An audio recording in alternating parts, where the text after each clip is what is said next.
Right, I'm here at the Flapper with Conjurer. I'm Connor, I play bass in Conjurer. In your own words, who or what is Conjurer? Conjurer is 4 guys in a band playing loud, shouty music. It's kind of hard to describe it past that, like in terms of genres and all that sort of stuff. It's metal, but yeah, we're just 4 guys just in a band, I guess. Yeah. What band do you listen to at the moment? So recently, Revocation, Psychroptic, we were just on a tour with those guys. A new Fit for an Autopsy album. We listened to a lot of John Mayer recently. The new Blink-182 album. Oh yeah. It's been about it. Other stuff kind of comes and goes, but in terms of consistently and what I've actively chosen to listen to, it's been that sort of thing. Deftones, actually. Add those in there, Deftones as well. How did you get into joining the band? Because you weren't an original member. Yeah, so I'd known the guys since pre-Conjurer, all from our once upon a time local scene back in Rugby, which doesn't exist anymore, but we'd all cross paths from playing in like shitty local bands. Very briefly, Dan and Jan, the drummer, were in a band with me, like a death metal band that I was in. I'd played a show with Brady before, like all of that sort of stuff. We were just friends. So they started Conjurer. They originally asked me to play bass right in the beginning. I'm a guitar player normally, so they asked me to play bass. But this was just as I'd started university, and so I just moved away from home and all that sort of stuff. So I was like, look, I'm not going to be able to do it. Get a proper bassist and like just be an actual band. Yeah. And so they got Andy, who was great, but unfortunately, yeah, that didn't work out. And so they asked me again.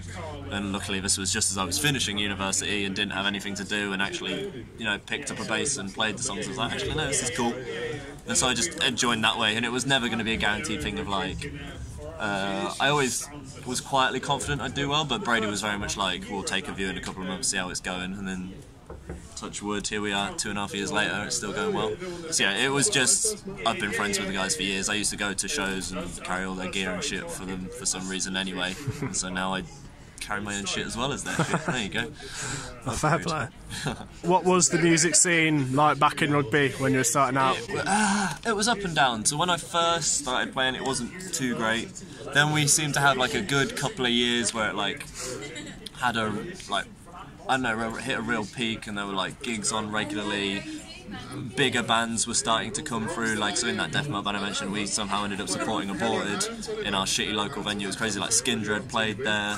It was really like, it looked really hopeful, but it just kind of fizzled out. Like the bands all just disappeared. The only venue we had ended up closing down. Yeah. There's not even a practice spot in Rugby anymore. We have to drive out the way to Coventry to practice, which is only 20 minutes, but still, at the moment it's non-existent. Unless you're like an acoustic, open mic, singer-songwriter kind of act, there's nothing in Rugby at the moment, which is why technically we've never played a hometown show. Like Birmingham is kind of the closest hometown thing we have. Yeah. On one hand, it's kind of like, oh, we've never played a hometown show. On the other hand, I think it's kind of good because it forced them initially and then us as well to consistently, like, we had to put ourselves out there, or they had to put themselves out there at the time, and actually it helped spread the name and get people interested.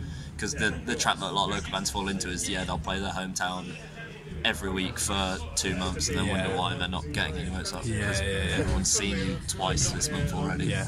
Let's talk about Conjurer's music. So, you know, there's a lot of different styles going on. So what's the riff and songwriting process like? Long and arduous. It's all, we're not a jam band, we don't get in a room, like we practice every week, but we turn up, play the songs we've got and go home. We don't write in a room. We all sit at home with our laptops and guitars and whatever, tab it up, Guitar Pro and all of that, and we'll email it across. Guitar Pro's great, isn't it? Guitar Pro's fucking sick.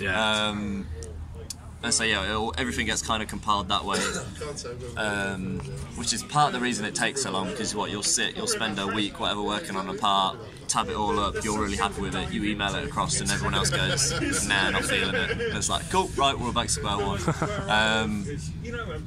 But yeah, so further across, eventually say it all goes well and we all have parts we end up with a rough song. That's when we might take it to the room and actually play it, because it's always different live to hearing it on Guitar Pro, as good as Guitar Pro is. And then yeah, stuff just kind of gets refined from there, which, yeah, that's why it takes so long. but we also think that's kind of why we're all very proud of the music that we have and that we've written. Like, obviously I didn't write Maya, but knowing those songs and knowing those guys as friends, like, I remember hearing the pre-production before they went to record properly and all of that, and it's always been great. Yeah. So we think, as much as our process isn't very efficient in terms of we're not going to bash out an album every year, we think it's, if we can finally get something that all four of us agree on, it must be good. And like, that's all we're really writing for. We're just writing for us four. So if we get something that we're all happy with, then that's it. So yeah, it's long and it's stressful, but we feel like at the moment at least it's the best. It's how we get the best results in terms of the songs that we're happy with. Yeah, absolutely. Yeah. So when you're writing, like, there's songs on the album that have got more of I don't know, say a black metal feel like Thankless, Sure. and then songs like Wretch, which have got more of a hardcore, obviously with the sludgy bit in the middle. Right. Yeah, but you know, do you go into songwriting thinking, I'm going to write a black metal song? Was it more just of a, let's make a Conjurer song and see what happens? Yeah, it's very much people. We're just writing. There's not. Obviously, we're never going to have like.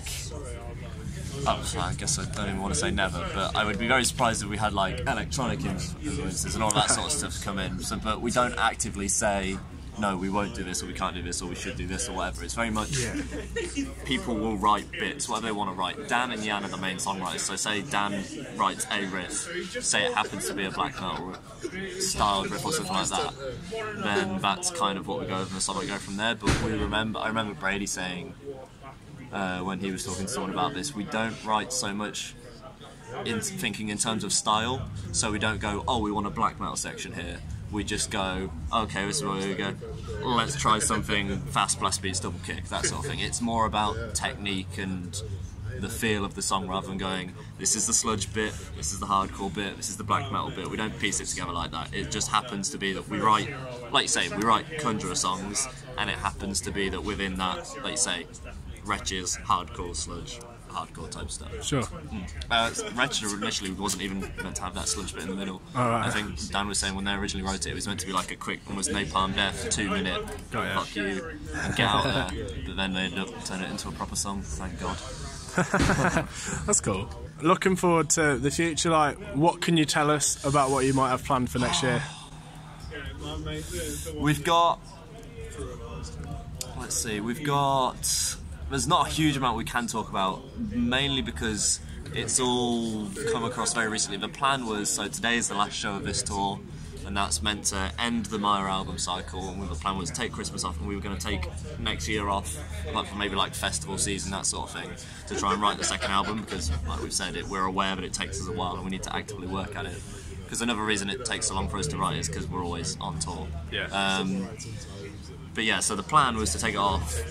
That's not happening. We do have some stuff early next year, but we're still figuring it out. So I can't be like, oh, we're going to be here, because we don't really know yet. No. We'll do festival season. But yeah, the main thing really coming up is hopefully not a lot, and that means that we will be writing an album, so that end of next year, early year after, we might actually have an album number 2 for people. That'd be good. That far. Yeah. Let's wrap this up with some quick-fire questions. Go ahead. Right, what is your drink of choice? My drink of choice? I am not a massive drinker, so I normally start with a fruity cider, just to ease me in. Normally like a Copperberg or Recorderlig. I grew up, my dad used to work for Budweiser, so I kind of grew up with Budweiser, but yeah, light stuff. I'm not one of these people who starts with like a double whiskey or anything like that. No, not at all. Understandable. Yeah, we're a very boring band. If you take anything from this, we're a very boring band. Very professional band, you said, I think. Yes, professional is the best way to put it. Yeah. Yeah, lovely. This is a really old, sad song. Have fun. Absolutely not. Put that away. This guy, I'm being a professional, Nathan. shot! We're doing shots! Last night of tour shenanigans. Put together a festival for next year. Let's say it's called Conjure Fest or Conjure Stock Open Air. Okay, cool. Conjure are going to be on the bill, Yeah, probably. I assume, unless you cancel. Oh God. Who else is going to be on your dream? My dream lineup? festival. Yeah. If we can go stupid, I'll have Metallica, Gojira, Coed and Cambria, Carly Rae Jepsen, us, and then we'd probably get some friends on. Like we'd have Arm for Apocalypse on, we'd have Earth Moves on, we'd have our mates with Palm Reader, Employed to Serve. We'd get some stupid massive bands that we all love and we all want to see, and then we'd just have a massive friends fest where we can all just chill and watch each other's sets. Pine would be there.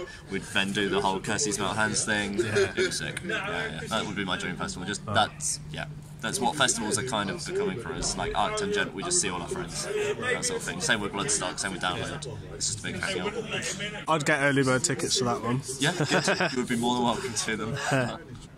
What is the heaviest Conjurer riff? Ooh. Potentially Wretch, the sludgy one in the middle.